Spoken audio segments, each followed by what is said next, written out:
ஆண்டவராகிய இயேசுவின் நாமத்தினாலே உங்கள் யாவரையும் அன்போடு கூட வாழ்த்தி வரவேற்கிறேன். 2 கொரிந்தியர் 9ஆம் அதிகாரம் 6ஆம் வசனம். 2 கொரிந்தியர் 9:6.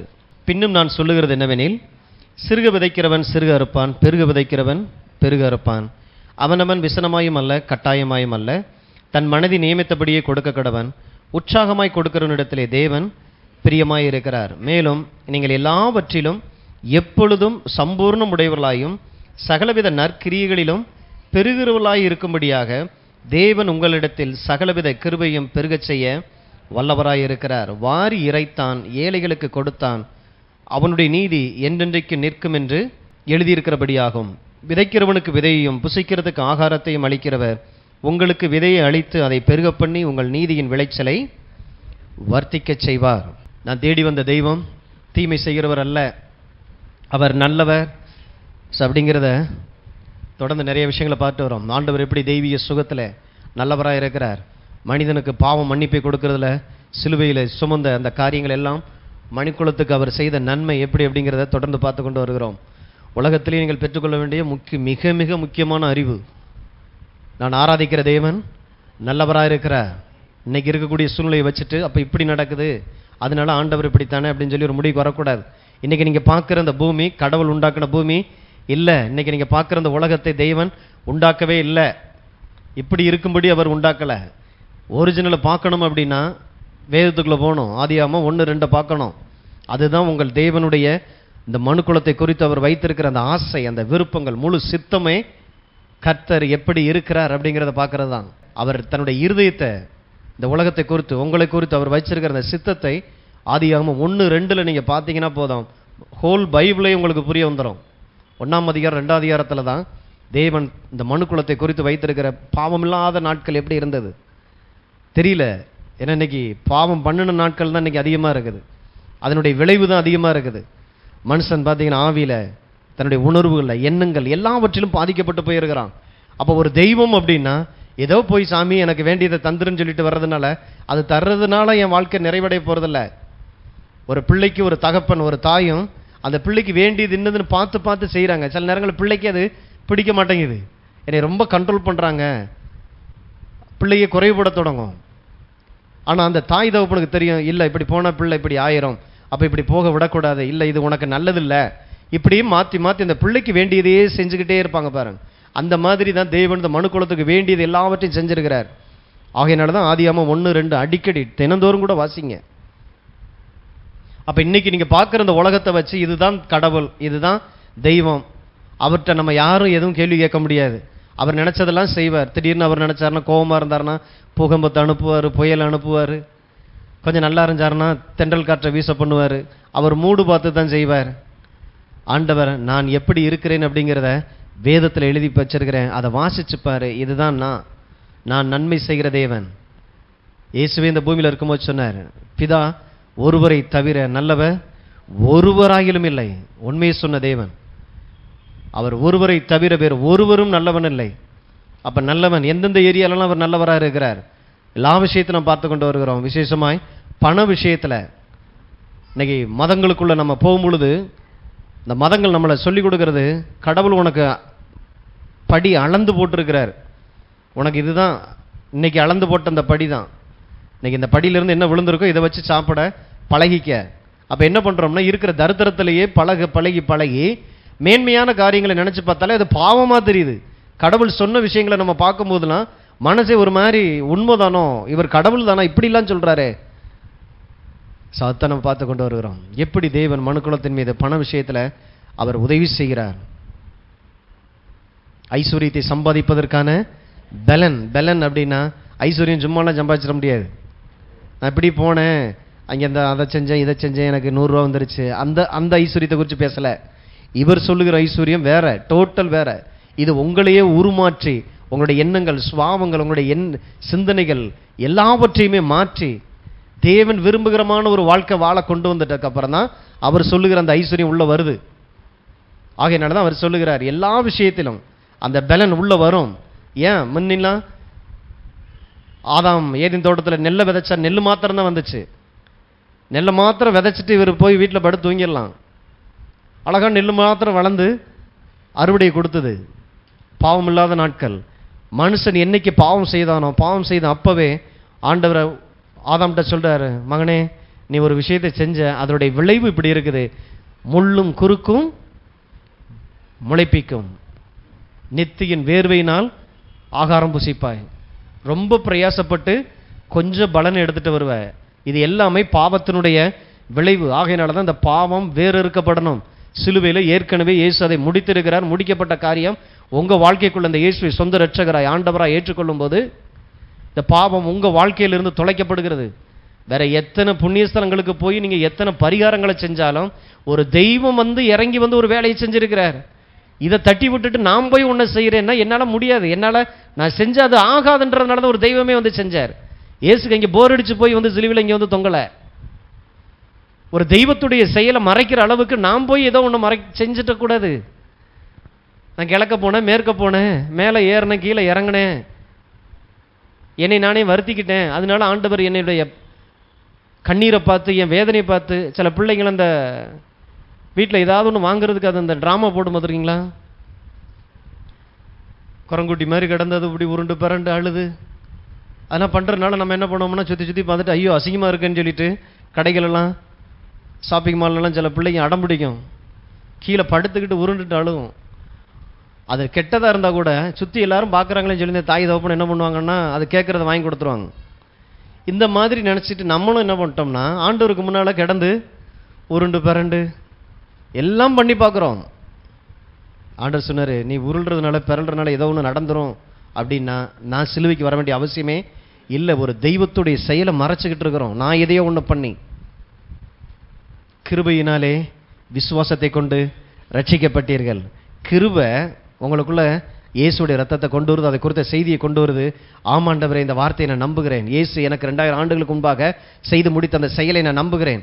என்னைக்கு ஒரு மனிதன் எந்த வயசில் அவன் எவ்வளவு மோசமான ஒரு வாழ்க்கை வாழ்ந்து கொண்டிருந்தாலும் இந்த இயேசுவுக்கு முன்பாக வந்து நின்று, ஆண்டவரே நான் பாவி, இயேசுவே என் ஆண்டவராக இருந்து என்னை நடத்தும், என் வாழ்க்கையை நான் உன்னுடைய கரத்தில் தர்றேன் ஆண்டவரே, யாருக்கும் பிரயோஜனம் இல்லாமல் எனக்கே வலியாக இருக்குது, எனக்கே வேதனையாக இருக்குது, எனக்கே நான் பிரயோஜனமாக இல்லை, என்னை பார்த்தா எனக்கே பிடிக்கல, அப்படிப்பட்ட வாழ்க்கையை நான் உங்கள் கையில் தர்றேன் ஆண்டவரே, ஒப்பு கொடுத்து பாருங்க.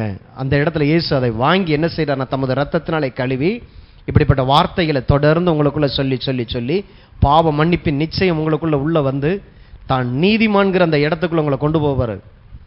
ஸோ அதுக்கு தான் ஆண்டவர் ஒவ்வொருத்தரையும் அழைக்கிறார். பாரம் சுமந்து தவிக்கிறவர்களே எல்லோரும் என்னிடத்திலே, கிறிஸ்தவனே என்னிடத்திலே வாங்கன்னா கூப்பிட்டாரு. எல்லோரும் என்னிடத்திலே பாருங்கள். என்னிடத்துல வர்றதுக்கு குவாலிஃபிகேஷன் என்ன? பாரம் சுமந்து தவிச்சுக்கிட்டு இருக்கிறான் பாருங்க. யார் என்னை இந்த பாவத்திலிருந்து விடுதலை ஆக்குவார்? நல்ல தெய்வம். நான் வந்து ஒரு பாரத்தை ஏற்றுவேன்னு சொல்ல, மதங்கள் வந்து பாரத்தை ஏற்றி விட்டுரும். இன்னைக்கு செவ்வாய்க்கிழமை, இன்னைக்கு வெள்ளிக்கிழமை, இன்னைக்கு ஞாயிற்றுக்கிழமை, அமாவாசை, பௌர்ணமின்னு சொல்லி எதையோ ஒன்று செய்ய சொல்லி. ஆனால் அந்த இயேசு சொல்றாரு, நான் உன் மேலே ஒரு வாரத்தையும் வைக்கல, என் நுகம் மெதுவாயும் என் சுமை லெகுவாயும் இருக்கும். அப்போ என் நுகம் என்னது? தேவனுடைய சித்தத்தின்படி செய்ய என்னை நான் மாட்டிக்கிறது. அந்த வண்டியை அந்த கலப்பை அப்படி தூக்குன உடனே மாடு உள்ளே வந்து அப்படி தலையை தூக்கி வாங்கும் பாருங்க, பழக்கப்பட்டு. ஏன்னா அது நல்லது. ஏன்னா ஒரு எஜமானனுடைய ஆளுகைக்கில் இருக்கிறேன், அவர் எனக்கு ரொம்ப பொதியெல்லாம் சுமந்துட மாட்டார், அவரை சுமந்துட்டு போகிறேன், ரொம்ப மென்மையாக இருக்குது. இலைப்பாறுதலாய் நம்மளை நடத்துகிற தேவன். ஸோ அந்த இயேசுக்குள்ள உங்கள் வாழ்க்கையை அர்ப்பணித்து பாருங்க.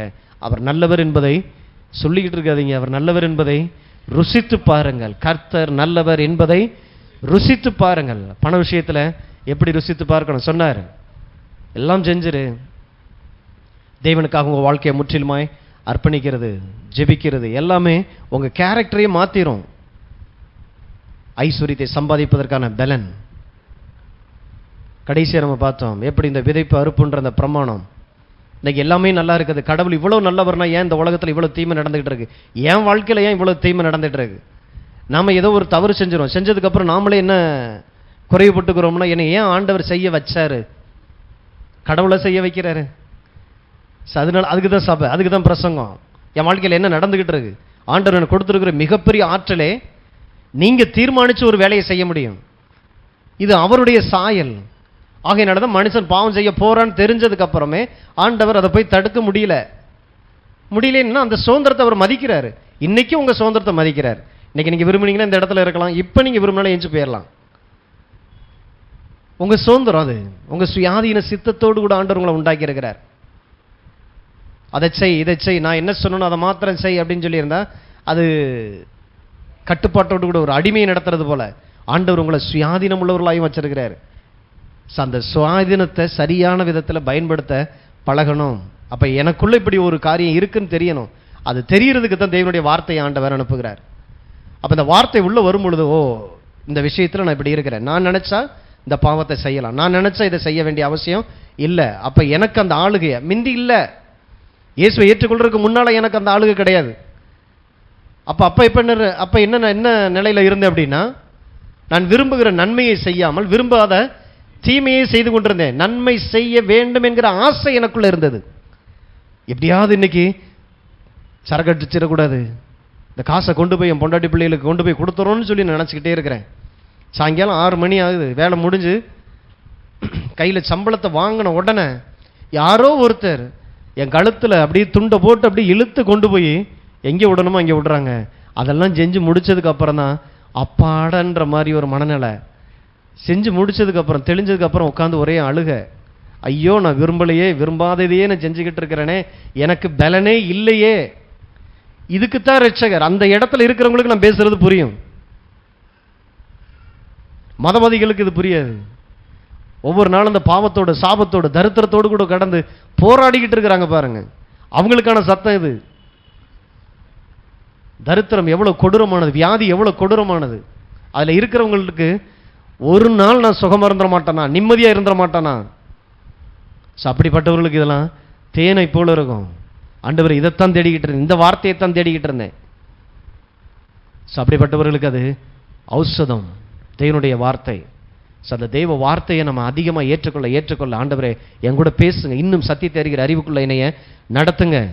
அப்போ ஆண்டவர் பிரமாணங்கள் எழுதி வச்சிருக்கிறார். நீங்க தேவனுடைய பிள்ளையாக கூட இருக்கலாம். 10 மாடி கட்டடத்திலிருந்து கீழே விழுந்துட முடியாது. நான் கடவுளுடைய பிள்ளை அல்லேலூயான்ட்டு யாராவது விழுந்தா அல்லேலூயா சொல்லிட்டு விழுங்க, ஒன்றும் ஆகாது. யாராவது சொல்லுவாங்களா? ஏன்னா அல்லேலூயா சொன்னாலும் அடிபடத்தான் செய்யும். விஷயம் அல்லேலூயால இல்லை, புத்தியில, அறிவுல. நல்லவர்கள், கிறிஸ்தவர்கள் ரொம்ப ரொம்ப நல்லவங்க. அறிவு வேணும். எதை குறித்து தேவன் எப்படி செயல்படுகிறார், என்னை எப்படி உண்டாக்கி இருக்கிறார், எப்படிப்பட்ட இடத்துக்குள்ள என்னை வச்சிருக்கிறார், அதை குறித்து அறிவு வேணும்.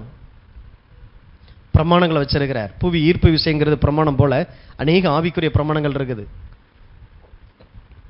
பண விஷயத்தில் ஆண்டவர் விதைப்பு அறுப்பு, பவுல் அதை குறித்து தான் இதில் எழுதுறாரு.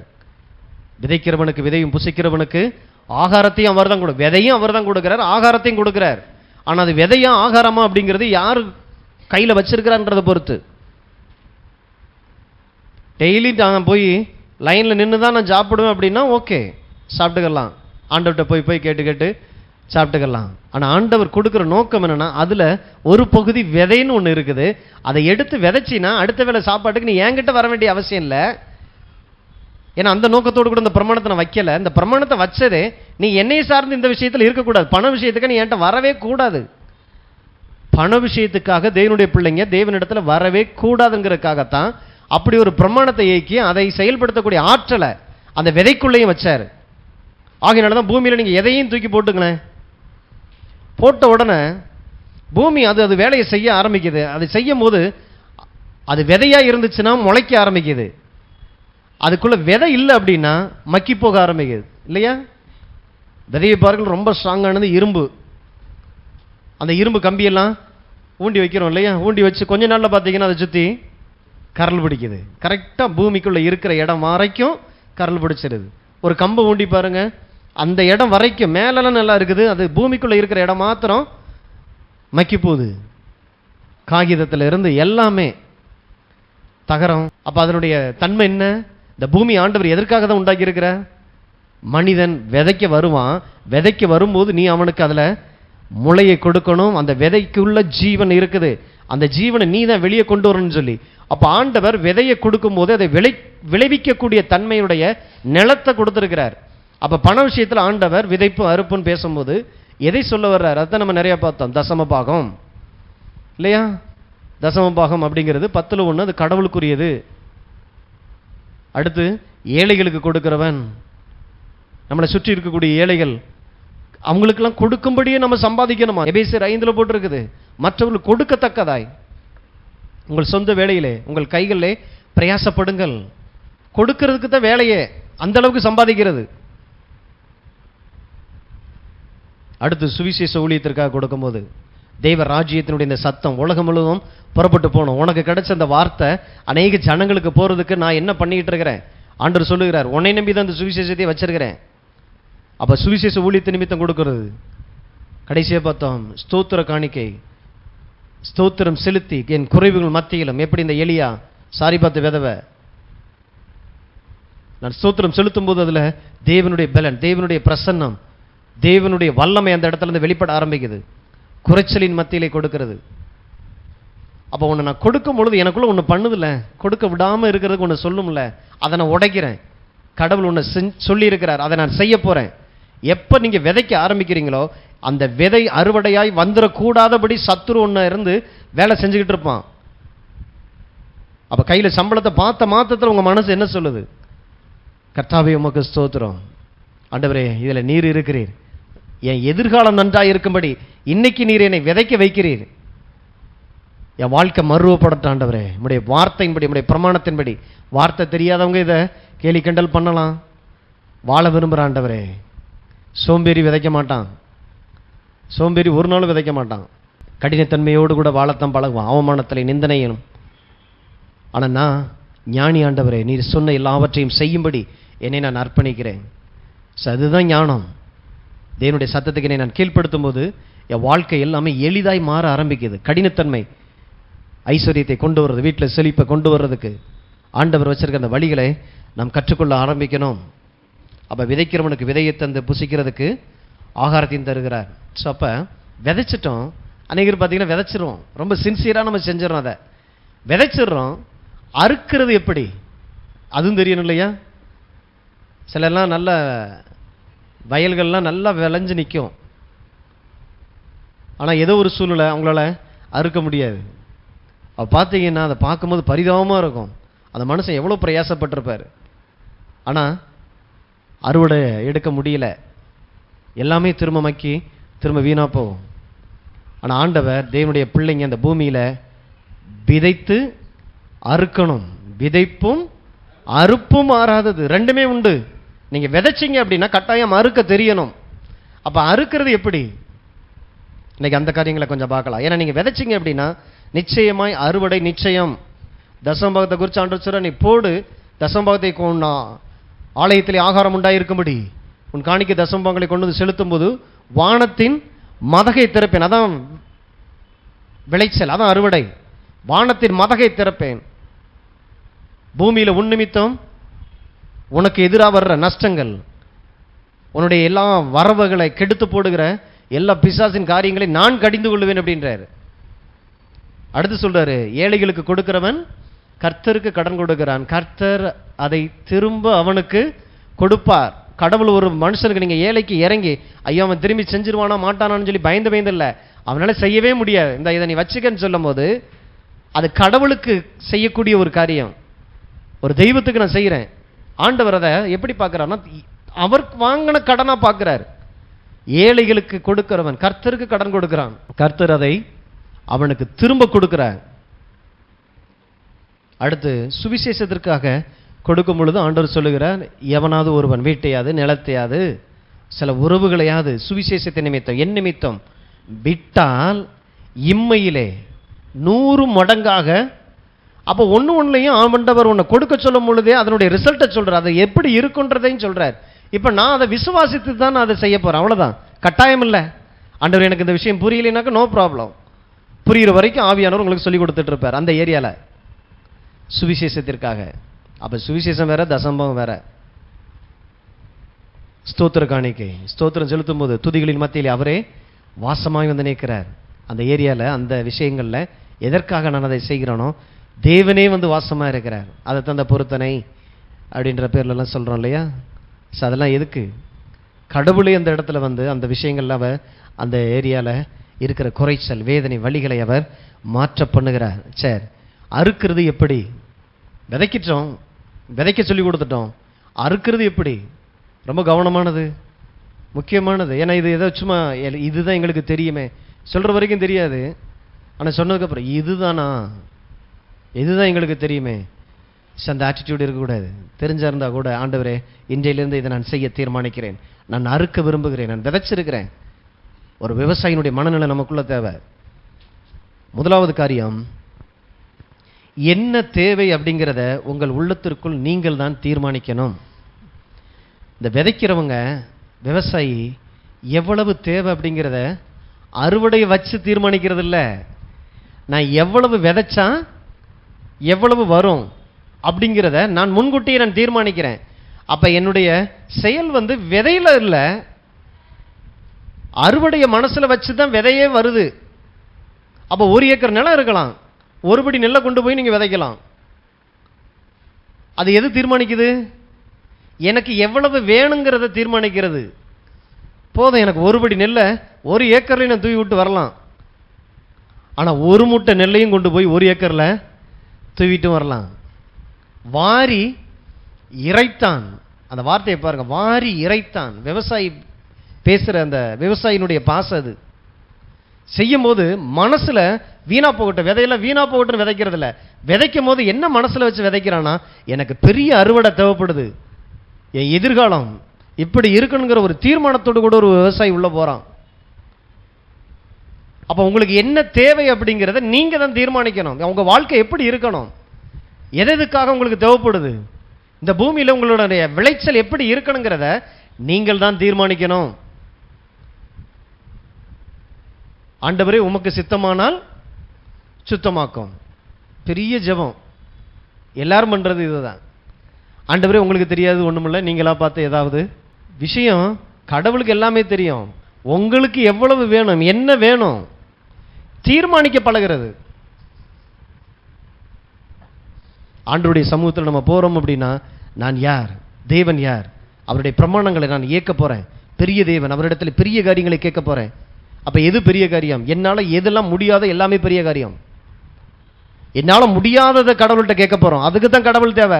என்னால முடிஞ்சதை நான் தான் செஞ்சிருவனே. என்னால முடியல ஆண்டவரே இந்த விஷயத்துல. சிலெல்லாம் சின்ன சின்ன விஷயங்களுக்கெல்லாம் போய் ஆண்டவர்கிட்ட போய் நிற்கிறது. ஆனா வேதம் என்ன சொல்லுகிறது? அவன் மன விருப்பத்தின்படி ஆண்டவர் செய்கிறார். அப்ப விருப்பம் உங்களுக்குள்ள இருந்தா வரணும். ஆண்டவரே என் வாழ்க்கை இப்படி இருக்க நான் விரும்புறேன். முதல்ல ஒரு பிக்சரைஸ் பண்ணுங்க, ஒரு ஃப்ரேம் பண்ணுங்க, இதுதான் என் வாழ்க்கையா இருக்க போகுது, ஏன்னா இதுதான் தேவ சித்தம், இதுக்கு குறைவானது தேவன் ஒரு பொழுதும் எனக்கு தரப்போறது இல்லை. அதுக்கு தான் ஆதியாகமம் 1:2 அடிக்கடி வாசிங்க. ஹோல் பைபிளையே நீங்க தெரிஞ்சுக்கணும் அப்படின்னா, தேவனுடைய வார்த்தையை நீங்க முழுசா அறியணும் அப்படின்னா, முதல்ல ஆதியாகமம் 1:2 அதை திரும்ப திரும்ப ஹோம்ஒர்க் பண்ணுங்க. அதுல மனிதனை குறித்து, மனு வர்க்கத்தை குறித்து தேவன் வைத்திருக்கிற ஆசை, அவன் எப்படிப்பட்ட இடத்துல இருக்கணும், ஏதேன் தோட்டத்தில் இருக்கணும். ஒரு மனுஷனுக்கு 3000க்கு மேலான ஏக்கர், ஒரு மனுஷங்க,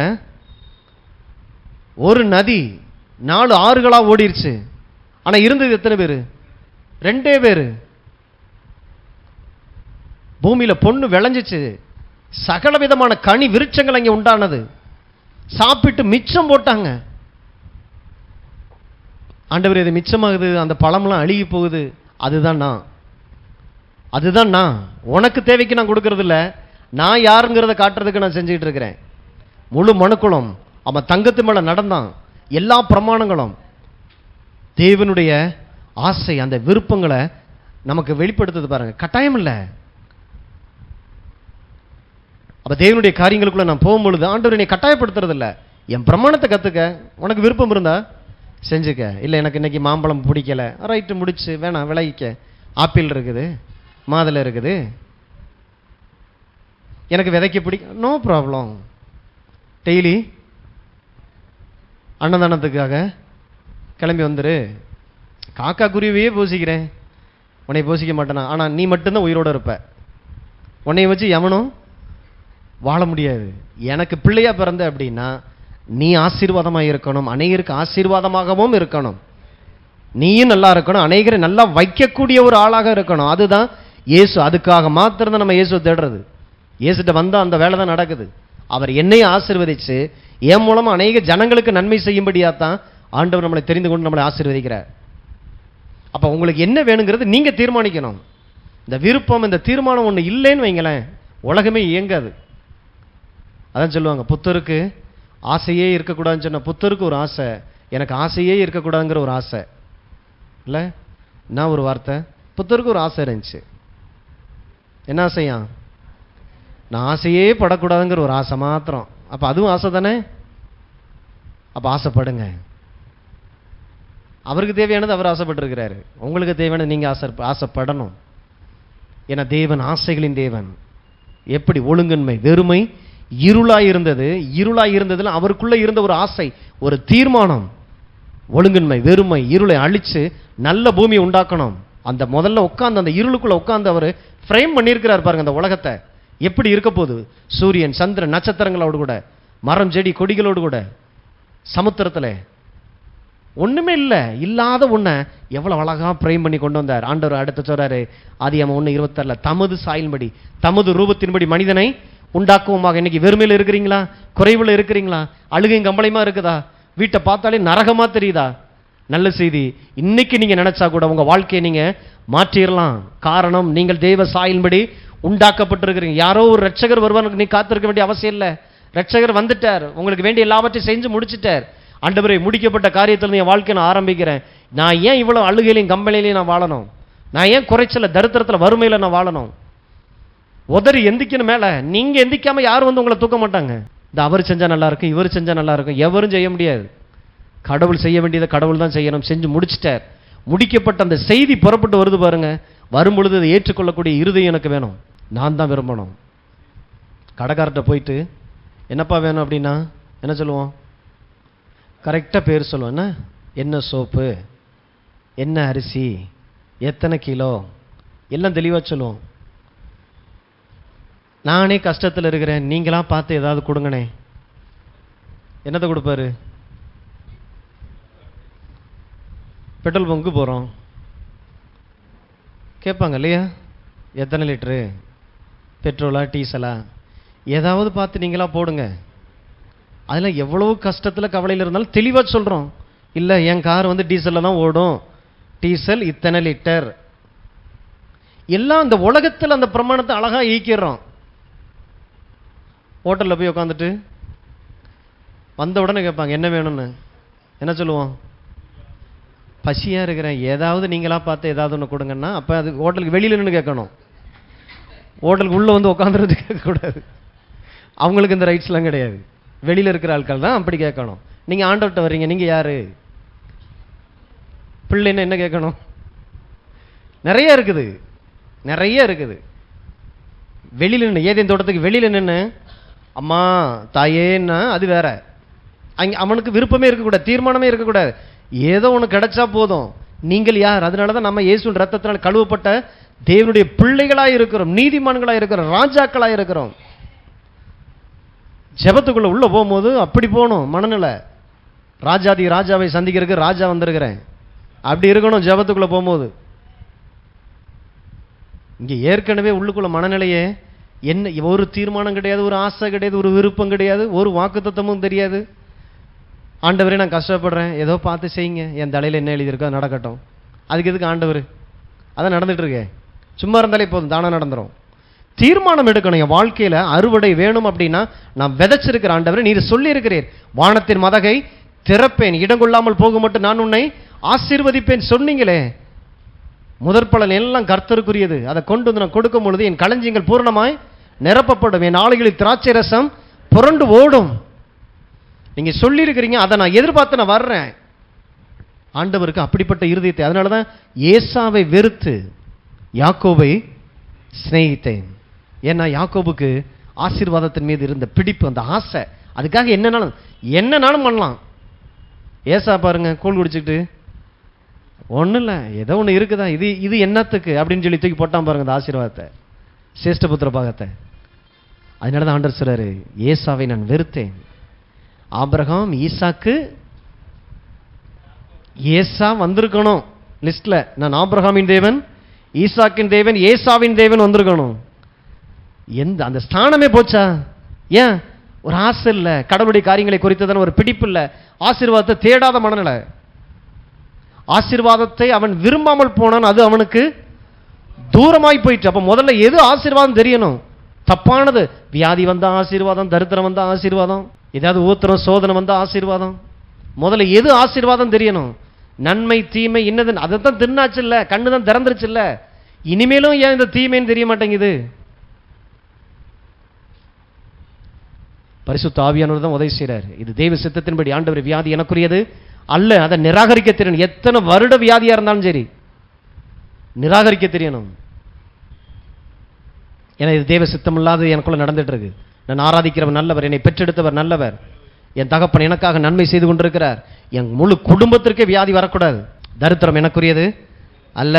அப்ப நான் உடன்படிக்கையினுடைய பிள்ளையாக இருக்கிறேன்.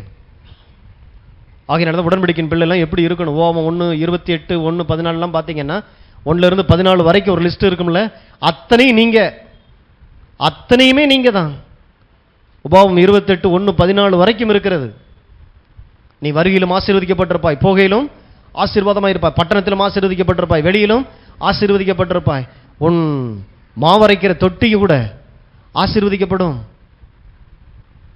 உன் மிருக ஜீவன்கள் கூட ஆசீர்வதிக்கப்படும். நீயோ கடன் வாங்காதிருப்ப, அநேக ஜாதிகளுக்கு கடன் கொடுப்பாய், என் நாமம் உனக்கு தரிப்பிக்கப்பட்டிருக்கு என்பதை கண்டு தேசத்தின் ஜாதிகள் பயப்படுவார்கள். நீங்க பயந்துட்டு இருக்க கூடாது. நாங்க சிறுபான்மைன்னு ஒரே ஒரு ஆள் நானும் தேவனும் இணைஞ்சோம் அப்படின்னா நான் தான் பெரும்பான்மை. உலகத்திலே பெரும்பான்மை நம்ம தான். நம்ம மதத்தில் இல்லை, கிறிஸ்துவ மதத்தில் நம்ம இல்லை. நான் தேவனுக்குள்ள இருக்கிறேன், நான் கிறிஸ்துவுக்குள்ள இருக்கிறேன். உலகத்தில் இருப்பவனில் எனக்குள்ள இருக்கிறவ பெரியவ. அப்ப நாம் பெரியவன் தெரியணும். அவர் பெரியவன் எல்லாரும் சொல்லுவான். எனக்குள்ள இருக்கிறதுனால நான் பெரியவன். இந்த உலகத்திலேயே நான் தான் பெரிய ஆள்ன்ற உணர்வு உள்ள வர்றதுக்கு தான் அந்த வார்த்தைகளை எழுதி வச்சிருக்குது. ஆசை, விருப்பம், நான் எப்படி வாழணும், என் எதிர்காலம் எப்படி இருக்க போகுது, என் தலைமுறை எப்படி இருக்க போகுது, சந்ததி எப்படி இருக்குது. ஆனா இன்னைக்கு பார்த்தா அது அப்படி தெரியல. ஆனா எங்கேயோ ஒரு இடத்துல நீங்க ஆரம்பிக்கும் போது தான் அந்த உடன்படிக்கையினுடைய அந்த ஆசீர்வாதம் உங்களுக்குள்ள இருந்து வேலை செய்யறது தெரிய வரும். தேவனுடைய பிரமாணங்களுக்கு என்னை நான் கீழ்ப்படுத்துறேன் ஆண்டவரே, நான் நல்லா இருக்க விரும்புகிறேன். அப்படி நீங்கள் சொல்லியிருக்கிறீங்க, விதைப்பு அறுப்புன்னு சொல்லியிருக்கிறீங்கன்னா எனக்கு ஐஸ்வர்யத்தை சம்பாதிப்பதற்கான பலனை தருவேன்னு சொல்லியிருக்கிறீங்க. அப்போ நீங்கள் ஒரு பொழுது எனக்கு கெடுதல் செய்கிற தேவன் அல்ல. அந்த பிரமாணத்தை நான் ஏற்கிறேன் ஆண்டவரே, நானா பார்த்து கொண்டு போய் ஏதோ ஒன்று போட்டு வர்றேன். அப்போ இத்தனை நாள் நம்ம அதவா செஞ்சு அது ஏதோ கடவுளுக்கு போய் தர்மம் போட்டு வர்றதில்ல. ஆண்டவர் யார்கிட்டையும் வந்து இங்கே தர்மம் கேட்கல. என்னை கனப்படுத்துகிறவனை நானும் கனம் பண்ணுவேன். என் காரியங்களுக்கு ஏன்னா பரலோகத்தினுடைய கரன்சி இங்கே பூமியில் சுவிசேஷ ஊழியத்திற்கு பயன்படாது. அவருக்கு ஏழையை பார்த்தா ஐயோ இவனுக்கு ஏதாவது ஒன்று கொடுக்கணும்னு தோணுது. ஆனால் எங்கேருந்து கொடுக்குறது? பரலோகத்திலேருந்து கரன்சி அவர் போட முடியாது. ரிசர்வ் பேங்க்லேருந்து கொள்ளையடிச்சிட்டு என்ன கொள்ளையடிக்காத தேவன், கொள்ளையடிச்சும் போட முடியாது. அப்போ எப்படி தான் போடுறாரு? அந்த ஏழைக்கு கொடுக்கணும்னா எப்படி தான் போவார்?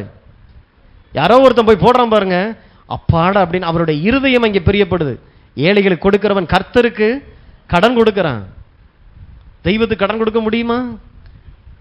கடன் கொடுக்கறதுக்கு ஒரு வாய்ப்பு. இதெல்லாம் சுவிசேஷ ஊழியத்திற்காக.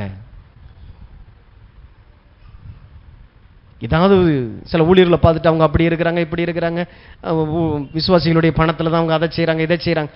அங்கே யாருக்கு கொடுத்துருக்குது? அதனால தான் இதை சொல்லி கொடுக்கறது ரொம்ப ரொம்ப அவசியம். ஊழியக்காரருக்காக கொடுக்கக்கூடாது, ஊழியக்காரருக்காக கொடுக்கவே கூடாது. ஊழியக்காரருக்காக கொடுத்தீங்கன்னாக்க நீங்கள் அவரை பிச்சைக்காரரை மாற்றுறீங்க, அல்லது அவர் உங்கள்கிட்ட தன்னை அப்படி காட்டுறாரு. நான் வானத்தையும் பூமி உண்டாக்கி இருக்கிற தேவனுடைய ஊழியக்காரனாக இருக்கிறேன், சர்வ வல்லமையுள்ள தேவன், எனக்கு ஒத்தாசை வரும் பர்வதங்களுக்கு நேராய் என் கரங்களை நான் உயர்த்துகிறேன். அந்த அறிவுள்ள ஒரு ஆள்.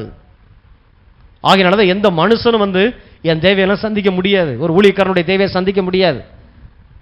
ஆகையினாலதான் பண விஷயத்தில் நான் நன்றாய் இருப்பதை விரும்புகிற தேவன் எனக்காக ஒரு காரியத்தை செய்திருக்கிறார், ஒரு பிரமாணத்தை எனக்காக இயக்கி வச்சிருக்கிறார். நான் விதைக்கிறேன், நான் அறுக்கிறேன். என் தலைமுறைக்கு தரித்திரத்தில் இருக்கக்கூடாதபடி புதிய தொழில்கள் தொடங்க ஆரம்பிக்குது. அந்த தொழிலை செய்ய யாரை போய் சந்திக்கணும், என்ன பேசணும், அந்த ஐடியாஸை. ஸோ உங்களுடைய இருதயம் தேவனை அறிகிற அறிவினால் அவரை பற்றின எண்ணங்களால் நிரப்பப்படணும். வாசிங்க யாக்கோபு 1:5 உங்களில் ஒருவன் ஞானத்தில் குறைவுள்ளவனாயிருந்தால் யாவருக்கும் சம்பூர்ணமாய் கொடுக்கிறவரும் ஒருவரையும் கடிந்து கொள்ளாதவருமாகிய தேவனிடத்தில் கேட்க கடவன், அப்பொழுது அவனுக்கு கொடுக்கப்படும். ஆனாலும் அவன் எவ்வளவாயிலும் சந்தேகப்படாமல் விசுவாசத்தோடு கேட்க கடவன். சந்தேகப்படுகிறவன் காற்றினால் அடிபட்டு அலைகிற கடலின் அலைக்கு ஒப்பாயிருக்கிறான். அப்படிப்பட்ட மனுஷன் தான் கர்த்தரிடத்தில் எதை ஆகிலும் பெறலாம் என்று நினையாதிருப்பானாக. இருமனம் உள்ளவன் தன் வழிகளிலெல்லாம் நிலையற்றவனாயிருக்கிறான். ஆகையினால தான் முதல்ல உங்களுக்கு என்னது தேவைன்றதை நீங்க அறிஞ்சிருக்கணும். என்ன வேணும் தெளிவா போய் சொல்ல தெரியும். ஆண்டவருடைய சமூகத்துல விதைச்சிருக்கிற ஆண்டவரே எனக்கான அறுவடை சொல்லியிருக்கிறீங்களே, ஜெபத்துல உங்களுடைய தேவையை குறித்ததான தீர்மானம், இதுதான் எனக்கு தேவை. தேவனுடைய வார்த்தைக்கு குறைஞ்சு போய் நீங்க தேவையை நினைக்க கூடாது, தீர்மானிக்க கூடாது. அப்ப இந்த விஷயத்துல சந்தேகப்பட்டேன் அப்படின்னா ஆண்டவர் பிடிச்சிருக்க இடங்கொள்ளாமல் அளவுக்குலாம் வந்துருமாங்க. அப்படி சந்தேகப்படுகிறவன் காற்றில் அலைகிற கடல் அலைக்கு ஒப்பாயிருப்பான். அது எந்திரிச்சு அப்படி வர்றதை பார்த்தா, கடல் எழுந்து அப்படி வர்றதை பார்த்து தூத்துக்குடியே அழிக்க போறதுன்ற மாதிரி வரும். ஆனா கரையில் வந்ததுக்கு அப்புறம் அந்த காலை தொட்டுட்டு அப்படி திரும்ப உள்ள போயிடும். அந்த மாதிரி இருக்கும். கடவுளை குறித்து நினைக்கும் போது அப்படி இருக்கும். ஆனா அந்த சந்தேகம் என்ன பண்ணும்னா, எனக்கு நடக்குமா, எனக்கு வாய்க்குமா, என் வாழ்க்கை மாறுமா, இப்படிப்பட்ட வாழ்க்கையெல்லாம் மாறுமானுங்கும் போது அந்த கடல் அலை திரும்ப போறது போல இருக்கும். அதனாலதான் இரு மனத்தோடு கூட வராதிங்க, ஒரே மனம். கர்த்தாவே உம்முடைய வார்த்தை, வானம் ஒளியும் பூமி ஒளியும், உம்முடைய வார்த்தை ஒளிந்து போகாது. நம்பி வர்ற ஆண்டவரே. ஸோ முதல்ல என்ன தேவை அப்படிங்கிறத உங்களுடைய உள்ளத்தில் நீங்கள் தீர்மானிக்கணும், தேவனுடைய வார்த்தையை வச்சு. அடுத்து மார்க் 11:23-24. கடவுள் ஒரு காரியத்தை சொல்லுவாரானால் அதை விசுவாசிக்க பழகிறது. இந்த விசுவாசம் மகா பெரியது பாருங்க. மார்க் 11:23-24. எவனாகிலும் இந்த மலையை பார்த்து நீ பெயர்ந்து சமுத்திரத்தில் தள்ளுண்டு போ என்று சொல்லி தான் சொன்னபடியே நடக்கும் என்று தன் இருதயத்தில் சந்தேகப்படாமல் விசுவாசித்தால் அவன் சொன்னபடியே ஆகும் என்று மெய்யாகவே உங்களுக்கு சொல்லுகிறேன். ஆதலால் நீங்கள் ஜெபம் பண்ணும்போது எவைகளை கேட்டுக்கொள்வீர்களோ அவைகளை பெற்றுக்கொள்வோம் என்று விசுவாசியுங்கள், அப்பொழுது அவைகள் உங்களுக்கு உண்டாகும் என்று சொல்லுகிறேன். இயேசு தன்னுடைய சொந்த வாயில பேசுறார். ஒரு காரியத்தை நீ நம்புறீங்க அப்படின்னா, விசுவாசிக்கிறீங்க, கடவுள் சொல்லியிருக்கிறத அப்படின்னா இருதயத்திலே அதை விசுவாசித்து வாயினாலே அறிக்கை எடுக்கிறது. விசுவாசத்தினுடைய கிரியை நான் கொண்டு வந்து விதைக்கிறத நான் விதைச்சிட்டேன். சர்ச்சில் வந்து கொடுக்க சொன்னார், எல்லாத்துக்கும் நான் செஞ்சிடறேன். செஞ்சுட்டு என் வீட்டில் போய் என் வாய் எப்படி இருக்குது? விசுவாசிக்கிறேன்னு சொல்லி வாய் தப்பா பேசிட்டு இருக்கும் போது அதுக்கு பேர் விசுவாசமே இல்லை. விதைச்சிருக்கிறோம், பொறுமையாரு, ஐயா வாடகை கொடுக்கணும், ஐயா பிள்ளைக்கு ஃபீஸ் கட்டணும் அப்படின்ற காரியம் வரும்போதே வெயிட் பண்ணுமா? விதைச்சிருக்கிறோம். நிச்சயமா ஆண்டவர் நம்மளுடைய விளைச்சலை கொண்டு வருகிற தேவனாக இருக்கிறார். அற்புதம் நடக்கும், ஆண்டவர் சொல்லி இருக்கிறார். வாய் சரியா இருக்கணும். டென்ஷன்ல எதையோ ஒன்று நான் பேசிட்டு இருக்கிறது இல்லை. எனக்கே சம்பளம் இவ்வளவுதான், என்ன கொள்ளையடிக்க சொல்றியா இருக்கிறத வச்சு, அப்படி டென்ஷன்ல இல்லை. வார்த்தை சரியா உள்ள போறது. எதை நீங்கள் விசுவாசிக்கிறீர்களோ அந்த ஏரியால நில்லுங்க.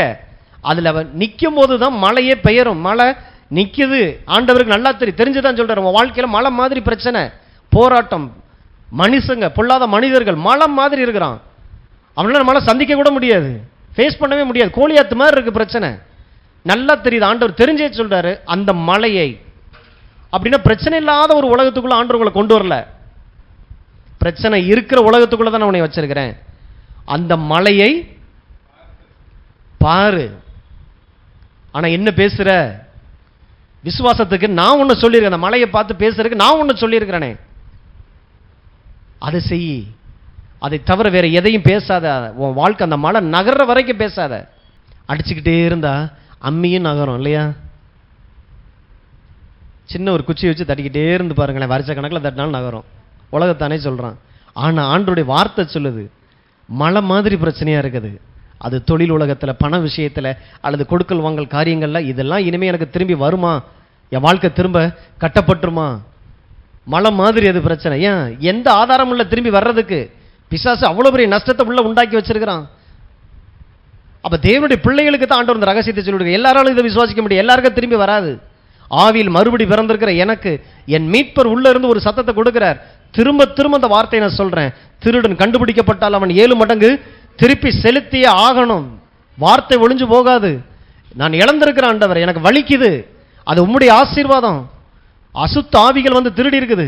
அது உறவுகளை திருடி இருக்கலாம், மன சந்தோஷத்தை திருடி இருக்கலாம், சுகத்தை திருடி இருக்கலாம், பணத்தை திருடி இருக்கலாம். ஆனா நீங்க என்ன செய்யணும்? தீர்மானிக்கிறது. எல்லாத்தையும் கொடுத்துட்டு இப்படி பேன் இந்த சின்ன குழந்தைங்க கையில் இருக்கிற ஐஸ் குச்சியை உருவனா அப்படி நிற்குமே, அப்படி நிற்கிறது இல்லை. ஒன்று செய்யணும். இழந்திருக்கிறேன், மழை இருக்குதா? இருக்குது. இருக்கிற இடத்துல தான் நான் உன்னைய வச்சிருக்கிறேன். எனக்கு அறிவு இருக்குது. அந்த நேரத்தில் நீ இப்படி நடந்துக்க. மழையை பார், மழையை பார்த்து பேசு, தைரியமா பேசு. நீ ஒன்றும் செய்ய வேணாம். உளி சுத்தி எல்லாம் எடுத்துட்டு போய் கொட்டுன்னு போய் அடிச்சு டெய்லி போய் கேட்டுக்கிட்டு இருந்தா தானே நமக்கு வரும். உளி சுத்திலாம் நீங்க வச்சு அடிச்சலாம் நீங்க மழையெல்லாம் நகட்ட முடியாது.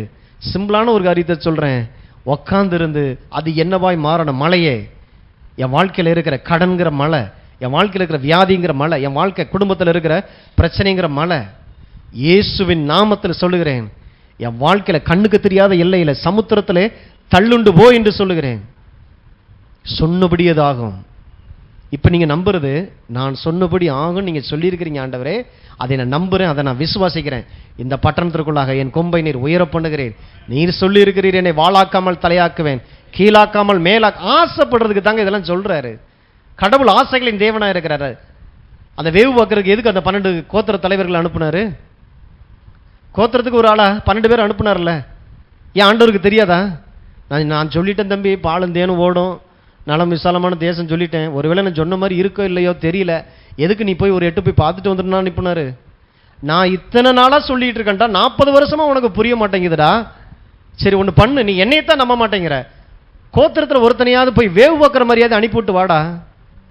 அவன் போயிட்டு அப்படியே சொன்னான். கடவுள் சொன்ன மாதிரியே அது பாலும் தேனும் ஓடுகிற தேசம்தான்.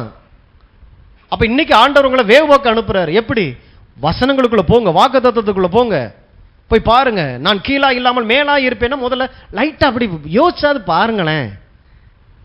எல்லாம் டிவிலையும் செல்லுலையும் யாரோ ஒருத்தன் அவன் கற்பனையை வச்சு இப்ப அவன் இதையே நம்ம பேசிக்கிட்டு இருக்கிறோம். உங்கள் கற்பனை ஆசீர்வதிக்கப்படுவதாக, உங்கள் கற்பனை எண்ணங்கள் சிந்தனைகள் ஆசீர்வதிக்க, உங்கள் தியானம் ஆசீர்வதிக்கப்படுவதாக. கடவுள் உன்னை சொன்னா அப்படி பிக்சரைஸ் பண்ணிடணும். நான் வாளா இல்லாமல் தலையாகத்தான் இருப்பேன், கீழா இல்லாமல் மேலாகத்தான் இருப்பேன், நான் கடன் வாங்காமல் அநேக ஜாதிகளுக்கு கடன் தான் கொடுப்பேன். வேவு பாருங்க, இன்னைக்கு ஆண்டவர் உங்களை வேவு பார்க்க தான் அனுப்புறாரு. முதல்ல என்ன தேவை அப்படிங்கிறத உங்க உள்ளத்துல தீர்மானிங்க. எல்லாவற்றை குறித்தும், வெறும் பணத்தை மாத்திரம் இல்லை, உங்க குடும்பம் எப்படி இருக்கணும், உங்களுக்கான மரியாதை எப்படி இருக்கணும், உங்க மனைவி உங்க புருஷன் எப்படி இருக்கணும், பிள்ளை எப்படி இருக்கணும், உங்க வீட்டுக்கு நான் ஒரு அழகு, அதுக்காக எவ்வளவு கரையினாலும் கொடுக்கலாம். இல்லை நீங்க வாங்க, நீங்க கொஞ்சம் ஏதாவது சொல்லிட்டு போங்க, இந்த நீங்க வாங்க, இந்த பால் ஊத்துறவரே நீங்க வாங்க, நீங்க வந்து கொஞ்சம் சொல்லிட்டு போங்க, பேப்பர் போடுறவரே நீங்க வாங்க, இதுல யாரு சரி தப்பு சொல்லிட்டு போங்க. குடும்பமா கொருதியில போட்டிருக்கு, நீங்கள் தேவ தூதர்களை நீங்கள் நியாயம் தீர்க்கிறவர்கள். அற்பமான வழக்குகளுக்கு உலக மனுஷன்ட்ட போய் நிற்காதேன்றார். ஏன்? உங்களுக்குள்ள அப்படிப்பட்ட காரியம் தெரிஞ்சிருச்சு அப்படின்னா, நீங்க யாருன்னு தெரிஞ்சிச்சுன்னா, ஆண்டவரே இந்த விஷயம் என்ன நடந்துகிட்டு இருக்கு, நீங்க பேசுங்க ஆண்டவரே, என் வாழ்க்கையை நீங்க மாத்துங்க, என்ன தேவைங்கிறத நீங்க தீர்மானிங்க. குடும்பத்துக்கு சமாதானம் தேவையா, சமாதானத்தை தீர்மானிங்க, விசுவாசிங்க. 2வது. 3வது மத்தேயு 18:19 அல்லாமலும் உங்களில் 2 பேர் தாங்கள் வேண்டிக் கொள்ளப் போகிற எந்த காரியத்தை குறித்தாகிலும் பூமியில் ஒருமனப்பட்டு இருந்தால் பரலோகத்தில் இருக்கிற என் பிதாவினால் அது அவர்களுக்கு உண்டாகும் என்று உங்களுக்கு சொல்லுகிறேன். நீங்கள் செய்கிற காரியங்களை குறித்து இந்த 2 பேர்னு சொல்றது பெரும்பாலும் அதை சொல்ல வர்றது கணவன் மனைவி. குடும்பத்தில் 2 பேர் ஒருமனப்பட்டால், அல்லது நீங்க சிங்கிளா இருக்கலாம், முரட்டு சிங்கிளாவும் கூட இருக்கலாம், ஆண்டவரோடு கூட ஒருமனப்பட பழகுங்க, அவருடைய வார்த்தையோடு கூட ஒருமனப்பட பழகுங்க. கணவன் மனைவியினுடைய அந்த ஒருமனம், இருவர் ஒருமனப்பட்டால் டபுள் மடங்கான பவர் அங்கே உள்ள உண்டாகுது. இதெல்லாம் ஆண்டவர் சும்மா எழுதி வைக்கல, உங்களை உண்டாக்கினவர், 2 பேரை உண்டாக்கினவர் சொல்றார். இந்த 2 பேர் ஒருமனப்பட்டு ஒரு காரியத்தில் சேர்ந்தான் அப்படின்னா ஜெபம் ராக்கெட் மாதிரி மாற ஆரம்பிச்சிருது. அதோடைய பவரே வேற. அதனால தான் பார்த்தீங்கன்னா இந்த 2 பேரும் ஒருமனப்படவே விடுறதில்ல. கெட்ட காரியத்துக்கு ஒருமனப்படுறான். ஒரு பாபேல் கோபுரத்தை கட்டுறதுக்கு அத்தனை பேரும் ஒருமனப்படுறான். ஆனா தேவனுடைய வேலையை செய்யறதுல ஒருமனத்தின் ஆவிய பிசாசு விடுறதே இல்லை. ஆகையினால தான் உங்களை சுத்தி என்ன நடந்துகிட்டு இருக்கு, ஒருமனத்துக்கு தடையா எது வந்தாலும் அது எதிர்க்கப்படணும். எவ்வளவு முக்கியமான ஆளா இருக்கலாம், எவ்வளவு முக்கியமான சம்பவங்களா இருக்கலாம், உங்க ஒருமனத்தை கெடுக்குதா தூக்கி தூர தள்ளுங்க. முதல்ல அந்த 2 பேர் யாரு, நீங்க தான் தீர்மானிக்கணும். கணவன் மனைவி, கடவுள் அப்படித்தான் அதை வச்சிருக்கிறார். இருவர் ஒருமனப்பட்டால் அது பிதாவினால் உண்டாகும். ஏதாவது ஒரு காரியத்தை குறித்து. அப்ப கடன் இருக்கா, இருக்கு, கணவன் மனைவி கையை பிடிங்க, நில்லுங்க. கர்த்தாவே இந்த விஷயத்தில் நாங்கள் ஒருமனப்படுகிறோம், இயேசுவின் நாமத்தில் இதை நாங்கள் வெறுக்கிறோம் ஆண்டவரே, இந்த கடனை நாங்கள் சபிக்கிறோம், இது எங்களுக்குரியது அல்ல. கர்த்தாவே நீர் எல்லாவற்றையும் மாற பண்ணுகிற தேவனாக இருக்கிறீர். ஒரு மனம். அப்ப விசுவாசிங்களுக்கு தேவன் கொடுத்திருக்கிற அதிகாரம் இதெல்லாம். அப்ப என்ன விஷயம் உங்களுக்கு நடக்கக்கூடாதோ, நடக்கக்கூடாத காரியங்கள் அந்த ஏரியால கட்டுங்க. ஏன்னா மேல அந்த வசனம் அதை தான் போட்டிருக்கல, பூமியில் எவைகளை கட்டுகிறீர்களோ அது பரலோகத்திலே கட்டப்பட்டிருக்கும். என்ன சொல்றாரு? பரலோகத்தினுடைய சித்தத்தை குறித்த அறிவு உங்களுக்கு வந்துச்சுன்னா, பரலோகம் அப்படித்தானே இருக்குது, ஏன் வீடு ஏன் இப்படி இருக்குது? சில எல்லாம் இந்த ஃபாரின் போயிட்டு வந்துட்டாங்கன்னா வீட்டையே ஃபாரின் ஆக்கி வச்சிருப்பாங்க, பார்த்துறீங்களா?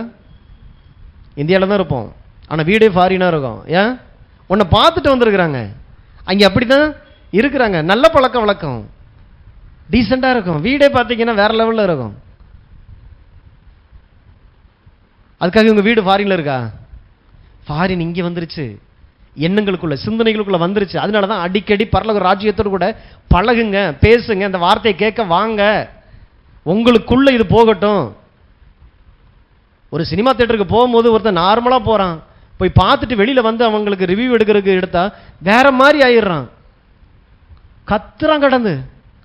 ஒரு 2.5 மணி நேரம் ஒரு பொய்யான ஒரு மாயையான ஒரு சினிமா ஒரு மனுஷனை அவனுடைய அது போய் இறங்குறதுக்கு பல நாட்கள் ஆகும். அவர் அங்கே எப்படி நடந்தாரோ அதே மாதிரி விசுக்கு விசுக்குன்னு நடக்க ஆரம்பிக்கிறான், ட்ரெஸ்ஸை மாற்றிக்கிறான், முடியை மாற்றிக்கிறான். அது கொஞ்ச நாள் ஆகும் அந்த ட்ரெண்டு மறையிறதுக்கு. 2.5 மணி நேரம் ஒரு சினிமா ஒரு தாக்கத்தை உண்டு பண்ணுது. தேவ வார்த்தை பரிசுத்த ஆவியானவர் உங்க வாழ்நாள் முழுசும் தாக்கத்தை ஏற்படுத்த விட்டு கொடுக்கணும்.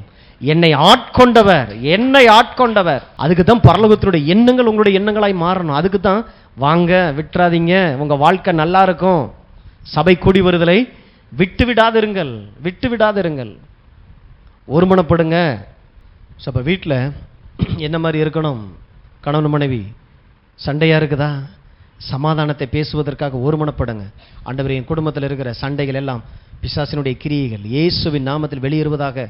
இது தேவனுடைய குடும்பமாக இருக்கு, நான் நீதிமானாக இருக்கிறேன், ரத்தம் தெளிக்கப்பட்ட பிள்ளைகளாக இருக்கிறோம். ஆண்டவரே, மனைவியை ஆசீர்வதிக்கிறேன், புருஷனை ஆசீர்வதிக்கிறேன். வாயை திறந்து சொல்லுங்க. சொல்லும்போது பார்த்தீங்கன்னாக்கா ஆசீர்வதிக்கிறதுக்கு மனசே வராது. ஏன்னா வரக்கூடாதுன்றதான் அவன் இப்படி சம்பவங்களும் உள்ள நடத்துறது நடந்திருக்குது, ரைட்டு. ஆனால் என் பிள்ளைங்க நல்லா இருந்துடக்கூடாதுங்கிறதுக்காக எங்களை வச்சு ஒரு காரியத்தை செய்ய வைக்கிறது, வாயின் வார்த்தைகள் தப்பு தப்பாக அனுப்புறது. அந்த மாதிரியான பிசாசினுடைய கிரியைகள் தோற்கடிக்கப்படணும். டப்புன்னு பார்த்தீங்கன்னா ஒருமனப்பட ஆரம்பிச்சார். இது தேவனுடைய சத்தம், இதுக்கு நான் ஒருமனப்படுறேன். உன்னை பார்த்தா என்னை நேசிக்க முடியல, உன்னை பார்த்தா என்னால் அன்பு கூற முடியல. அந்த அம்மா சொல்லுது, உன்னை பார்த்தா உனக்கு மரியாதை கொடுக்கணும், எனக்கு நீ செஞ்ச செயலை பார்த்தா எனக்கு மரியாதை கொடுக்க மனசு வர மாட்டேங்குது. ஆனால் ஒன்றே ஒன்று, கடவுளுடைய வார்த்தை சொல்லி இருக்குது, அந்த வார்த்தைக்கு நான் நடுங்குகிறேன், அதனால நான் உன்னை நேசிக்கிறேன், அதனால நான் உனக்கு மரியாதை தர்றேன். அப்படித்தான் வரவும் சொல்றாரு ஆண்டவர், மனுஷனை பார்த்து வர சொல்லலை.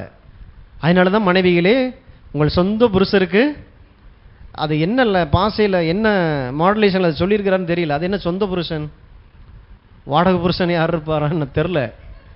ஆனால் அதில் போட்டிருக்கு, உங்கள் சொந்த புருஷருக்கு கீழ்ப்படிந்திருங்கள். அப்போ ஆண்டவரே, நான் புருஷருக்கு கீழ்ப்படியல, உம்முடைய வார்த்தைக்கு கீழ்ப்படுகிறேன்.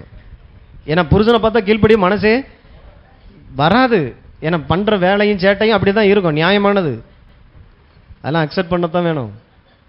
ஆனால் நான் நல்லா இருக்கணும், என் குடும்பம் நல்லா இருக்கணும், என் தலைமுறை நல்லா இருக்கணும், நான் கர்த்தாவே உம்முடைய வார்த்தைக்கு கீழ்ப்படுகிறேன். புருஷர்களே, உங்கள் மனைவிகளில் அன்பு கூறுங்கள், உங்கள் மனைவிகளில் அன்பு கூறுங்கள். கொஞ்சம் திரும்பி பார்த்தா வேண்டாம், எதுவும் அசம்பாவிதம் நடந்துடக்கூடாது. திரும்பி பார்த்தா அப்படி தான் இருக்குது, அன்பு கூற மாதிரியே இருக்குது, இல்லை. ஆனால் ஆண்டவருடைய வார்த்தைக்கு நான் கீழ்ப்படுகிறேன். கர்த்தாவே, நீர் சொல்லி இருக்கிறீர், என் மனைவியினிடத்திலே நான் அன்பு கூறுகிறேன், அன்பாயிருக்கிறேன். ஆண்டவரே, என் மனைவி கனிதரும் திராட்சை செடியை போல் இருப்பாள. ஒவ்வொரு புருஷனும் வாயை திறந்து இது சொல்லும் பொழுது தான் இங்கே நடக்க ஆரம்பிக்கும். விசுவாசம், ஒரு மனம். 4வது, இயேசுவின் நாமத்தில் பிசாசின் கிரியைகளை நீங்க அழிக்கணும். ஏன்னா முள்ளும் குறுக்கும் இந்த பூமியில் ஏற்கனவே முளைப்பித்து கொண்டிருக்கிற ஒரு இடத்துக்குள்ள தான் நீங்க போறீங்க. அதனால தான் நல்லா தெரியும், விவசாயி ஒரு வருஷத்துக்கு விவசாயத்திற்கான செலவு எடுத்து வைக்கும் போது களை பிடுங்குதல் அப்படின்ற ஒரு ஆப்ஷனோடு கூட தான் வேலை செய்கிறான். களை எடுக்கிறதுக்கு இத்தனை ஆட்கள் வேணும், 1 ஏக்கருக்கு கூலி இவ்வளவு அப்படின்னு சொல்லி தான் விவசாயத்தை ஆரம்பிக்கிறான். அப்போ அங்கே ஆண்டவர் சொல்றாரு, நீ விதைச்சிருக்கிற உனக்கு அறுவடை வந்துடக்கூடாதபடி இந்த உலகத்தில் கிரியை செய்கிற பிசாசின் கிரியைகள் இருக்குது. அத்தனை பிசாசுகள் மீது நான் உனக்கு அதிகாரம் தந்திருக்கிறேன். என் நாமத்தினால பிசாசுகளை துரத்துவீர்கள். விதையை விதைச்சிட்டு நம்ம சும்மா கம்பளி பொரிய போத்தி தூங்கிட்டு இருக்கிறது இல்ல. விதை மேல கண்ணும் கருத்துமா அது அறுவடையாய் வர்ற வரைக்கும் விடுறது இல்ல. அப்ப என் வாழ்நாள் முழுசும் நான் வேச்சிக்கிட்டே இருக்கிறேன். வாழ்நாள் முழுசும் இதுதான் என்னுடைய லைஃப் ஸ்டைலே. இதுதான் பிசாசின் கிரிகளை அழிக்கணும். பிசாசுன்னா ஏதோ கோயில்ல இந்த தலையை விரிச்சு போட்டுட்டு ஆடிட்டு இருப்பாங்களே, அதை சொல்ல வரல. சூழ்நிலையின் மூலமா, சந்தர்ப்பங்கள் மூலமா, உங்க வாழ்க்கையில் நஷ்டங்கள், உங்க தொழில இல்லாமை, திறமை குறைவு அல்லது வேலை இல்லாம ஆக்கி விடுறது, எல்லாவற்றின் மீதும் நீங்கள் அதிகாரம் எடுக்கணும். இயேசுவின் நாமத்தால தொழில கொண்டு வருகிற கடினத்தன்மை, பிசாசின் கிரியெல்லாம் அழிக்கப்படுவதாக. ஆண்டவரே, சமாதானமான சூழ்நிலை என் தொழில கட்டவிழ்த்து விட, வியாபாரம் ஆசீர்வதிக்கப்படட்டும். நஷ்டங்களை உண்டு பண்ண நினைக்கிற பிசாசின் கிரியெல்லாம் அழிக்கப்பட்டு போவதாக. வாயை திறந்து பேசுறது இதெல்லாம். நீங்கள் பிசாசுகளை துரத்துவீர்கள். மார்க் 16 சொல்றாரு, விசுவாசிக்கிறவர்கள் நடக்கும் அடையாளங்கள், என் நாமத்தினாலே பிசாசுகளை அவர்கள் துரத்துவார்கள். தேள்களையும் சர்ப்பங்களையும் நீங்கள் தான் மிதிச்சு போடணும். உங்களுக்காக அவர் மிதிக்க மாட்டார். மிதித்து போடுனா நீங்க தான் மிதிக்கணும். அப்ப மிதிக்கக்கூடிய ஆற்றல், அந்த வல்லமை இல்ல. மிதிச்சா ஏதாவது என்னைய தாக்கிரும், தாக்காது என சொன்னது நான், செஞ்சு பாரு. பாலசிங்கத்தையும் வலு சர்ப்பத்தையும் மிதித்து போடுவாய் அப்படின்னா அதை போடுறதுக்கு உண்டான அந்த ஆற்றல், அந்த வல்லமை, அதிகாரம் எல்லாமே இந்த ஒரு வார்த்தைக்குள்ள வந்திருக்குது. கடவுள் சொல்லி இருக்கிற நான் செய்யறேன். இதெல்லாம் விசுவாசத்தோடு செய்யப்பட வேண்டிய காரியம். ஸோ உங்களுடைய தேவை என்னங்கிறத நீங்க தான் தீர்மானிக்கணும், ஒருமனப்படணும், விசுவாசிக்கணும். இயேசுவின் நாமத்தில் சாத்தான் கிரிகளை அழிக்கணும். அதனால தான் மார்க் 4:20 போட்டிருக்கு, விதைக்கிறவன் வசனத்தை விதைக்க புறப்பட்டான். வெறும் வசனம் மாத்திரமல்ல, எதை விதைச்சாலும் சாத்தான் புறப்பட்டு வர்றான். விதைனாலே அவனுக்கு ஒரு பயத்தை கொடுக்குது. ஐயோ விதைக்க ஆரம்பிச்சுட்டானே, பிரமாணம் இயங்கிருமே, இவன் பெரிய ஆள் ஆயிருவானே, நம்மளுடைய ராஜ்யத்துக்கு எதிரியா மாறிடுவானே. அப்ப இவனை எப்பயுமே தட்டி வச்சுக்கிட்டே இருக்கணும். அப்ப என்ன செய்யறது? விதைக்கு விரோதமா ஒரு வேலை, உங்களுக்கு விரோதமா இல்ல, உங்க விதைக்கு விரோதமா ஒரு வேலையை செய்யறான் சாத்தான். வசனம் விதைக்கப்பட்ட உடனே சாத்தான் வந்து, நீங்க எப்பெல்லாம் விதை விதைக்கிறீங்களோ அந்த இடத்துல சாத்தானுடைய கிரியைகள் நடக்க ஆரம்பிக்கும். அதனாலதான் முதல்ல தெளிந்தவர்களாய், அப்பா இவ்வளவுலாம் இருக்குதா, அப்ப நான் இருக்கிற மாதிரியே இருந்துக்கிறேன், அப்படிப்பட்டவங்களுக்கு இதில் பேசப்படலை. நான் நல்லா வாழ விரும்புகிறேன், கடவுளுடைய ஐஸ்வர்யத்துக்குள்ளே நான் போக விரும்புகிறேங்கிறவங்களுக்கு தான் இதெல்லாம். நான் இப்போ இதெல்லாம் நம்மளாம் முடியாதுங்க. எனக்கு அந்த சீரியல் பார்க்கணும், இந்த சீரியல் பார்க்கணும், எனக்கு செல்லு பார்க்கறதுக்கெலாம் நேரம் சரியாக இருக்குது. அப்படிப்பட்டவங்க அப்படி இதெல்லாம் முடிச்சிடலாம், இதோட முடிச்சுக்கலாம். ஆனால் நல்லா வாழ விரும்புகிறவர்கள், தேவனுடைய ஆசைக்காக, விருப்பத்துக்காக, பரலோகத்தினுடைய சித்தத்துக்காக அந்த பூமியில் வாழ விரும்புகிறவர்களுக்கு இது தேவை. அதனால தான் ஆவியானவர் பேசிகிட்டு இருக்கிறேன். பிசாசுக்கு எதிர்த்து நில்லுங்கள், அப்பொழுது அவன் உங்களை விட்டு. சண்டைலாம் பண்ண வேண்டாம், எதிர்த்து நில்லுங்க. யாராவது அந்த கேட்டு பக்கத்தில் புதுசாக யாராவது ஒருத்தன் இப்படி தெரிஞ்சிட்டு இருப்பான், லைட்டாக நீங்கள் திறந்து யார்ப்பா அது அப்படின்னா போதும், விழுந்து ஓடிடுவோம். பார்த்துறீங்களா? அவன்கிட்ட போய் சண்டை போட்டுலாம் அவனை உங்கள் தெரு விட்டு ஓட வைக்க வேணாம். யார்ப்பா அது அப்படின்னா போதும் இல்லையா? அவ்வளோதான். பிசாசுக்குலாம் இவ்வளோதான் மரியாதை. நம்ம ஆட்கள் எல்லாரும் சுற்றி சுற்றி இந்த கையை கோர்த்துக்கிட்டு வாங்க, அம்மாவாசை அதுமா ரொம்ப ஆடிரும், எல்லாரும் பிடிச்சிக்கங்க, இறுகி பிடிச்சி கையை மட்டும் விட்டுறாதீங்க. இப்படிலாம் நீங்கள் போய் நிற்க வேண்டியதில்லை. சண்டையெல்லாம் இயேசு சிலுவையில் செஞ்சு முடிச்சிட்டாரு. அந்த நாயை காலுக்கு கீழே போட்டு காலு கழுத்தில் வச்சிருக்கிறாரு. இப்போ காலை நான் எடுக்கிறேன், இனிமேல் நீ காலை வச்சு மீச்சுக்க. அவ்வளோதாங்க. அதனால தான் காலுன்றார். பிசாசுனாலே காலுன்னா எதுக்கு சொல்கிறாரு? எங்கே தான் இருக்கிறான். ஆனால் நம்ம என்ன பண்ணுறோம்? இப்படி பார்த்துட்டு இருக்கிறோம். உயரம் உன்னதமான சிங்காசனத்திலே, அது வசனம் சொல்லியிருக்கிறனால நம்ம ஏசுன்றோம். இல்லைன்னா நம்ம பண்ணுற வேலையை பார்த்தா அப்படித்தான். அங்கே பில்லி சூனியமா, இங்கே இந்த விக்கிரகமா, அந்த கோயிலாம் எதுவும் இல்லைங்க. கடவுள் நல்லவர். பூமி முழுவதும் நன்மையினால் நிறைந்திருக்கிறத பாருங்க, அவருடைய மகிமையினால் நிறைந்திருக்கிறத பாருங்க. தப்பா பேசி எல்லாரையும் சண்டை எழுதிட்டு இருக்கக்கூடாது. அடுத்து 5வது, பிசாசின் கிரிகளை கட்ட தெரியணும். அடுத்து 5வது பார்த்தீங்கன்னா எபிரேயர் 1:14, ரட்சிப்பை சுதந்திரிக்கிறவர்களுக்கென்று நியமிக்கப்பட்ட பணிவிடைகளின் ஆவிகளாயிருக்கிறார்கள். யாரு? தேவ தூதர்கள், பணிவிடை ஆவிகள், தேவ சித்தத்தை செய்யும்படி உங்களுக்காக அனுப்பப்பட்ட தேவ தூதர்களாக இருக்கிறார்கள். அதாவது அறுவடை விதைத்த தேவ பிரமாணத்தின்படி கீழ்ப்படிந்த தேவ பிள்ளைகளுக்காக தேவன் பார்த்தீங்கன்னா அறுவடை கொண்டு வந்து வீட்டில் சேர்க்கறதுக்காக தேவ தூதர்கள் நியமிக்கப்பட்டிருக்கிறாங்க. அவங்கள இயக்கவே தெரியல. அப்ப அந்த தேவ தூதன் எப்படி தான் இயங்குறான்? சங்கீதம் 103:20. கர்த்தருடைய வார்த்தையை கேட்டு அவருடைய வசனத்தின்படி செய்கிற பலத்த சௌரியவான்களாகி அவருடைய தூதர்களை அவரை ஸ்தோத்திரிங்கள். கர்த்தருடைய வார்த்தையை கேட்டு அவருடைய வசனத்தின்படி. இப்போ வார்த்தை எழுதி இருக்குது, அவன் கேட்கணும்னா என்ன வேணும்? வார்த்தைக்கு சத்தம் வேணும். தேவனுடைய வார்த்தை எழுதப்பட்டது பெட்டகமா இன்னைக்கு உங்க கைக்குள்ள இருக்குது. எடுத்து விதைக்கிறதுக்கு ஒரு ஆள் தேவைங்க. விதைச்சிட்டு அதுக்குள்ள இருக்கிற ஜீவன் அறுவடையை கொண்டு வந்துடும். ஆகையினாலதான் விதைக்கிறவன் வசனத்தை விதைக்க புறப்பட்டான். புறப்பட்டு போகும்பொழுது நீங்கள் விதைக்கும் போது என்ன வேலை நடக்குதுன்னு ஆவிக்குரிய மண்டலத்தில் தேவ தூதர்கள் இயங்க ஆரம்பிக்கிறாங்க உங்களுக்காக. எவன் பேசுறானோ அவனுக்காக. ஆகையினாலதான் இதை ஒரு சிஸ்டமேட்டிக்கா காலையில் எந்திரிச்சு நல்ல வாயார வாக்கு தத்தங்களை எடுத்து பேசுங்க. குடும்பத்துக்காக என்ன, தொழிலுக்காக என்ன, பிள்ளைக்காக என்ன, உங்களுடைய ஆரோக்கியத்துக்காக என்ன, ஆவிக்குரிய ஜீவியத்துக்காக என்ன, வெற்றிக்காக, பிசாசின் தோல்வி, எல்லாவற்றை குறித்து எழுதி வைத்திருக்கிற அந்த வார்த்தைகளை உங்களுடைய நீங்கள் பேசும்போது அதுக்கு உரு வருது. அப்ப தேவ தூதன் காத்துக்கிட்டு இருக்கிறான். இந்த தேவ தூதனை இயங்க வைக்கிறது உங்க சொந்த வார்த்தை இல்ல. பால் வாங்கிட்டு வா, மளிகை கடைக்கு போயிட்டு வான்னு சொல்லி அப்படி இயங்குற பணிவிடைக்காரர்கள் இவர்கள் இல்ல.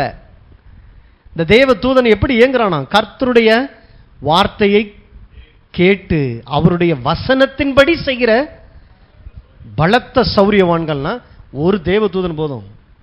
ஒரே ஒரு தேவ தூதன் போதும். உங்க அத்தனை பிரச்சனைக்கு முடிவு கொண்டு வந்துடலாம். அவ்வளவு பலசாலிகள். ஆனா இவ்வளவு பலசாலிகளை வச்சுக்கிட்டு இவங்களை ஏற்கவே தெரியல. எல்லாத்தையும் நானே பார்த்துக்கிறேன், நான் தான் பார்த்துக்கிறேன், அனாதை மாதிரியே இருக்க வேண்டியதுதான். ஒரு ஊர்ல ஒரு ராஜா, அவர் ரொம்ப ஏழை. அப்ப ஏழை என்ன செய்வாரு?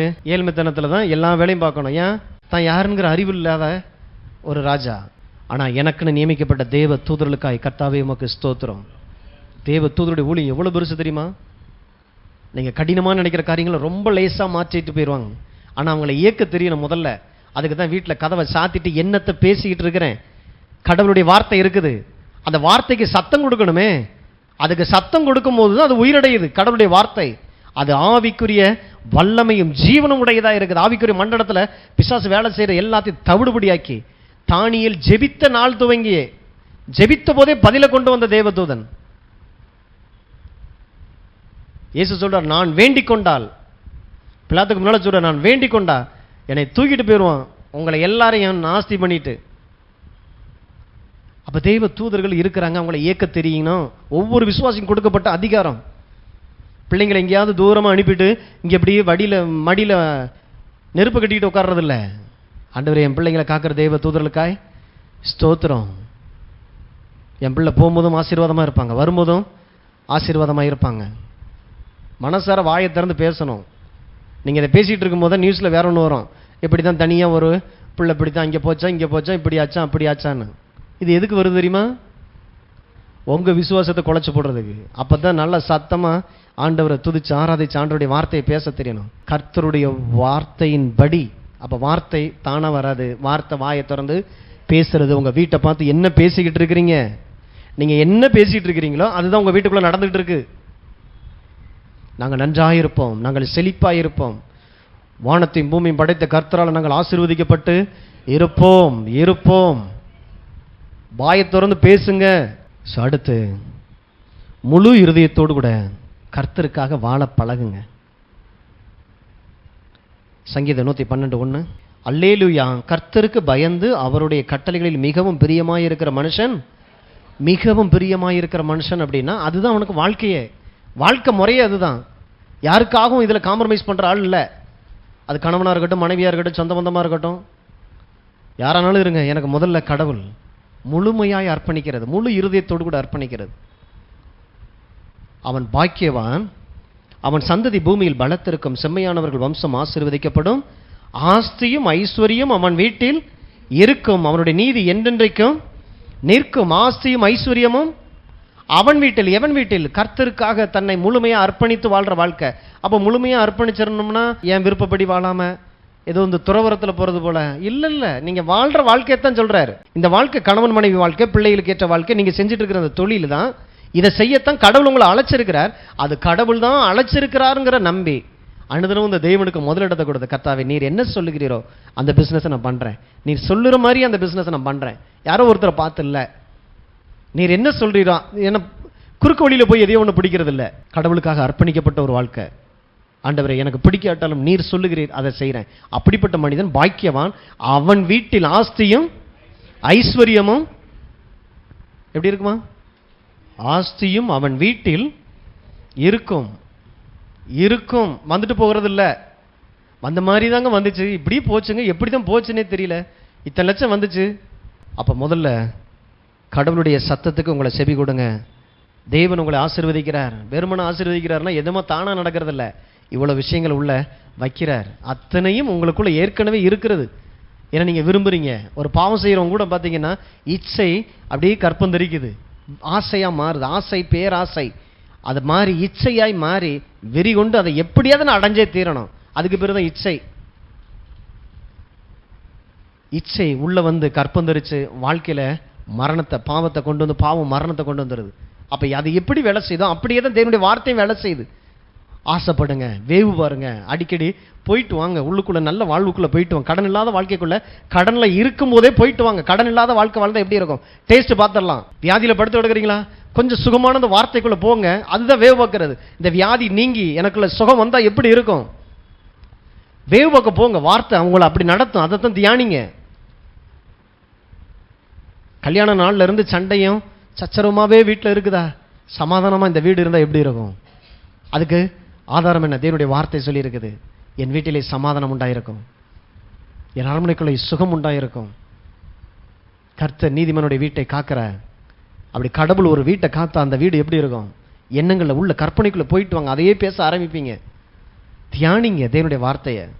தோத்துக்கிட்டே இருக்கிற தொழில் அது ஜெயமாய் மாறுறது அப்படி பாருங்க. தேவனுடைய வார்த்தையை வச்சு பாருங்க. நீ கையிட்டு செய்கிற காரியங்கள் எல்லாவற்றையும் நான் ஆசீர்வதிப்பேன். நீங்கள் சொல்லியிருக்கிறீங்க ஆண்டவரே, நீர் ஆசீர்வதிச்சா என் எல்லாம் எப்படி இருக்கும்? அதான் விசுவாசம்.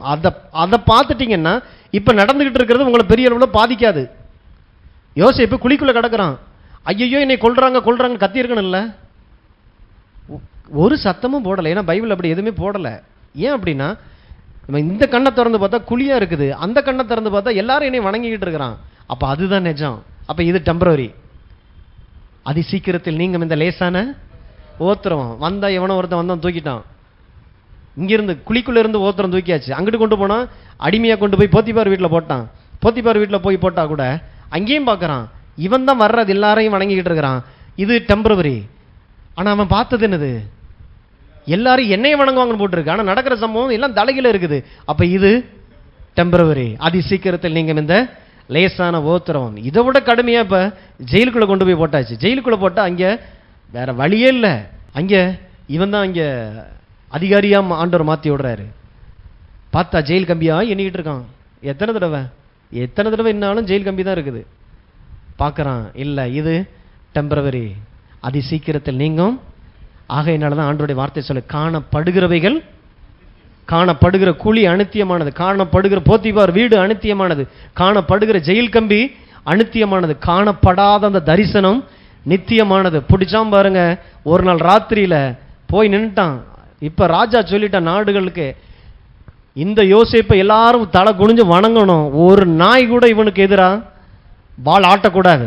இவன் என்ன தீர்மானிச்சானோ, என்ன விரும்பினானோ வாழ்க்கையாக மாற்றிட்டான். இவனை நம்பி இப்போ பார்த்தீங்கன்னா இவன் முழு குடும்பம் பஞ்சகாலத்தில் வருது. 70 பேருக்காக தளபதியாக மாறி நிற்கிறான். அதுக்கப்புறம் அவன்லேருந்து புறப்பட்டு வந்தது தான் இஸ்ரேல் தேசமே. விளையாட்டு இல்லைங்க, அவங்க ஆசை விருப்பங்கிறது விளையாட்டு இல்லை. அதனால தான் அநேக நேரங்களில் நான் நிறைய விஷயங்களை நான் சொல்லியிருக்கிறேன். ஆனால் சொன்ன காரியங்கள்லாம் என்னமோ பெருசாக சொல்கிறாருன்னு நீங்கள் நினச்சிருக்கலாம்.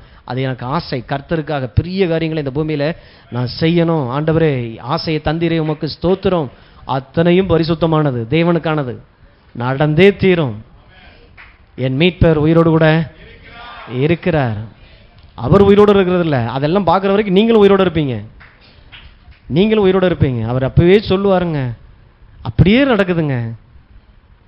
ஏன்னா நானா சொல்லலை, உள்ளுக்குள்ள கடவுளை குறித்து தானே விசுவாசம், அந்த ஆசை அப்படியே அது உங்களுக்கு உண்டாகும்.